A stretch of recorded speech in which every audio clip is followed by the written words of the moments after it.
E a gente está voltando aqui com Game of Thrones e a gente vai falar pra vocês de 7 motivos que fazem a série ser esse sucesso gigantesco. Então já vai deixando seu like transudo aqui embaixo, se inscreve no canal e vem com a gente porque hoje é dia de GOT.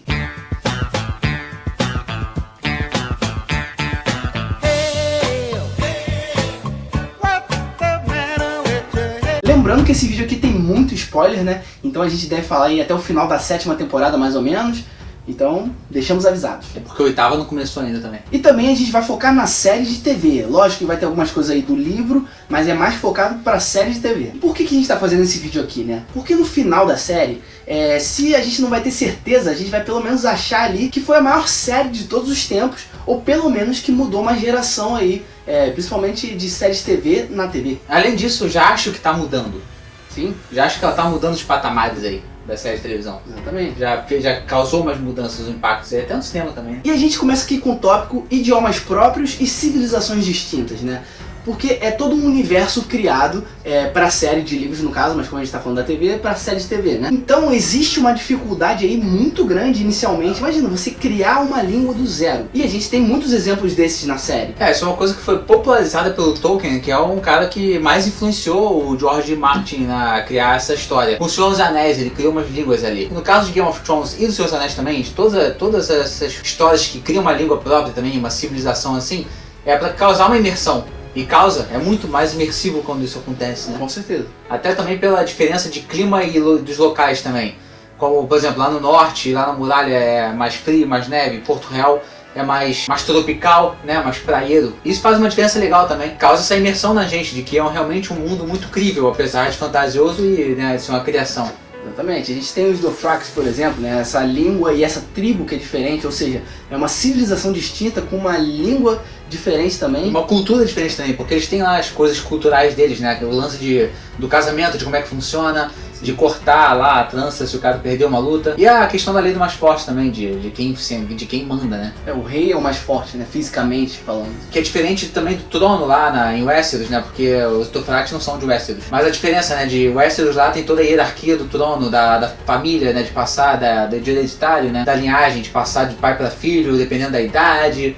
Tem essa hierarquia lá que é mais civilizado, né? Do ponto de vista de Westeros, pelo menos. Isso aí. Então, essa situação, esse negócio que faz com que crie um universo próprio de Game of Thrones ali, com línguas e civilizações diferentes, é um motivo muito grande para ter esse sucesso todo também. Porque a gente não vê tanto isso em outras séries, né? Um outro tópico que a gente tem aqui é o inesperado. Que é o meu favorito, meu tópico favorito. Sim, é isso que me conquistou na série. Porque assim, a gente observa outras séries também, assiste outras séries, e normalmente elas têm elas são pragmáticas, né? E elas têm aquele enredo meio que batido, tipo, no início tá tudo bem, aí depois acontece alguma coisa que dá aquela reviravolta, no meio é toda aquela ação e perseguição, e no final acaba tudo bem ou bem, vamos dizer assim. Game of Thrones não tem uma linha de raciocínio assim em relação ao inesperado, ela é muito inesperada. Já foi mais, né? Mas também porque não tá acabando já, não tá sobrando muita gente ali. Sim. Mas a gente se refere mais a mortes, né, por exemplo.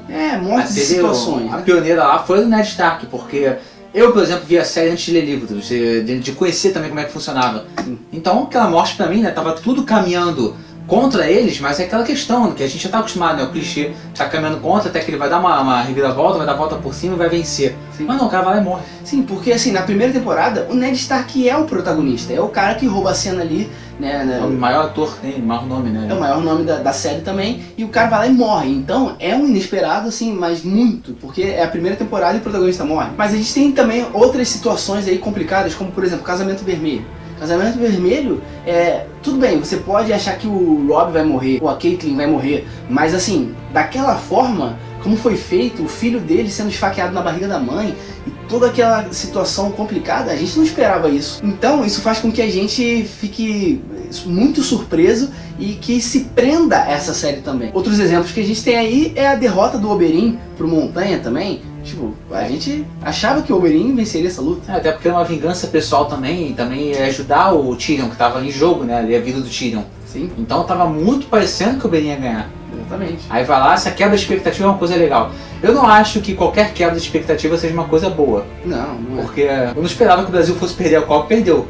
Nem por isso foi legal perder, né? É aquela expectativa que é ruim. Exatamente. Mas o inesperado não necessariamente é bom sempre. O Oberyn, eu acho que as pessoas não queriam que ele tivesse morrido, mas ele morreu. Mas é uma coisa boa pra série isso. É uma coisa boa pra série, Nesse caso eles sabem fazer o inesperado ali. Esse aqui é um tópico um pouco diferentão, né? Porque a gente vai colocar os livros ali no meio, que seria o fanatismo pelos livros.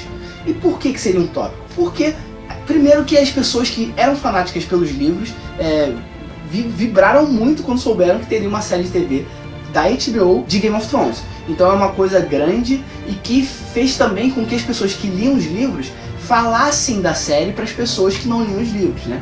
Popularizou o universo criado pelo George Martin, mas de qualquer forma a série é bem mais popular. A série ficou mais popular, né? No caso, muita gente comprou os livros por causa da série, né? E série de TV é uma coisa que tem um alcance maior, né? Maior do que os livros. As pessoas assistem mais coisas na TV do que leem. E toda essa questão também aí de dar spoiler ou não, esse negócio começou muito com Game of Thrones também. A Netflix ajudou a popularizar isso, mas Game of Thrones começou com essa situação porque a galera que lia os livros, eles poderiam dar spoiler para as outras pessoas que não liam os livros. E aconteceu muito. Sim, aconteceu muito. Mas a série também não seguia muito a risca, né? Não segue muito a risca o que tem no livro. Mas mesmo assim, algumas coisas são obrigatórias ali, né? E toda essa situação aí também, né? De, não quero receber spoiler, então eu vou assistir logo o episódio pra não ter esse spoiler. Ou tipo, vou assistir logo a série porque as pessoas dão spoiler direto. Então, leva também as pessoas a assistirem de uma forma certa ali, pelo menos, entendeu? Uma outra coisa que chama muita atenção também são os dragões e as criaturas fantásticas que existem, né? Os bichos vindos, né? Os gigantes. A gente tem o que de fantasia, né? Porque, assim, Game of Thrones é muito baseado nos RPGs da vida. Então tem dragão, tem outras criaturas como, por exemplo, gigantes, wargs. O Bran é um warg, existem outros wargs ali na série. Os caminhantes brancos, que são uma alusão muito clara a zumbis, né? Então existe muito esse negócio das criaturas fantásticas na série. E como a série tem um orçamento grande e consegue fazer com qualidade isso atrai também as pessoas a assistirem ou continuarem assistindo, né? Tipo, olha só o que eu tô assistindo na TV, coisa que eu nunca vi na minha vida, na televisão eu tô conseguindo assistir, coisas que eu só via no cinema, em filmes, em casa, eu tô conseguindo ver em série de TV. A cena da queda da muralha é uma cena que, às vezes, quando eu assisto, eu paro pra pensar, caraca, olha o que eu tô vendo na televisão, sabe? Exatamente, é uma coisa inédita, uma cena dessas, assim, sabe? Mas é um chamariz mesmo, porque é bem popular, né? A fantasia, a magia, é uma coisa bem popular. Sim. Ainda mais no medieval, uma coisa popularizada de novo pelo Tolkien. E até porque também, né, cada criatura ali tem a sua história. E a gente quer saber a história de determinada criatura. Porque não é sempre gratuito, né? Na verdade, quase nunca é gratuito. Até os dinossauros voadores cuspidores de fogo lá da Daenerys, eles foram introduzidos na história dentro de um ovo ainda, sabe? A gente criou essa relação com eles também. A gente pegou no colo, viu crescer. O próximo tópico que a gente tem aqui, Gustavo, seria bem polêmico se fosse no mundo real, mas como é lá, é de boa, que é religião e política. Olha só. A série consegue deixar esse assunto mais interessante ainda, né? Porque a gente tem ali toda a situação, por exemplo, com o Alto Pardal, né? Que ele era um cara da religião, mas que ele misturava essa questão, né? A política com a religião, sempre envolvia uma junto com a outra ali. O fanatismo também religioso. Exatamente, mostrava o fanatismo dele ali e tudo que levou ele a isso, né? Sim, e o Tywin Lannister, que é o maior político da série, né? Sim, Tywin Lannister, um guerreiro político, vamos dizer assim, né? Porque ele era um cara que sabia, ele era um cara que tinha sabedoria. Ele era o rei, ele era o rei, não o Joffrey, né? Sim.